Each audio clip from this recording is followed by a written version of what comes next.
ভেটকি মাছের পাতুরির সাথে আমাদের সবারই পরিচয় আছে। আর লোটে মাছের পাতুরি তোমরা কারা কারা খেয়েছো আমাকে অবশ্যই জানাবে। এটা আজকে যেটা বানিয়েছিলাম সেটা হচ্ছে লোটে মাছের পাতুরি।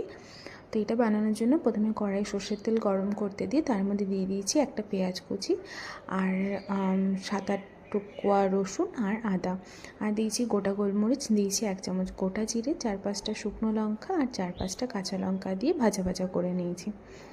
যে ভাজা হয়ে যাবে তারপর এটা একটা স্মুথ পেস্ট বানিয়ে নিতে হবে।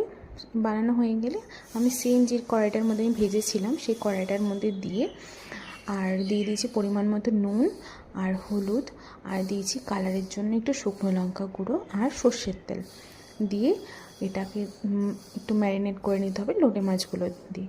লোটে মাছগুলোকে এক এক করে দিয়ে এটাকে 10 মিনিটের জন্য ম্যারিনেট করে রেখে দিয়েছিলাম।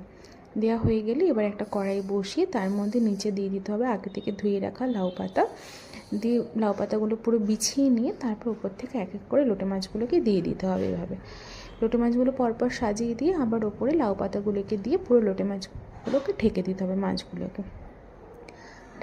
ঢাকা হয়ে গেলে এবার উপর থেকে ঢাকনা দিয়ে 10 মিনিটের জন্য লো ফ্লেমে এটাকে রান্না করে নেব।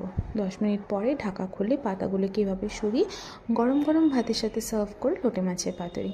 তোমরা ট্রাই করো আর জানিও কেমন লেগেছে। ভালো লাগলে অবশ্যই লাইক করবে আর শেয়ার করতে ভুলবে না। আবার দেখা হবে অন্য কোনো রেসিপির সাথে। আজ তাহলে আসি, ধন্যবাদ।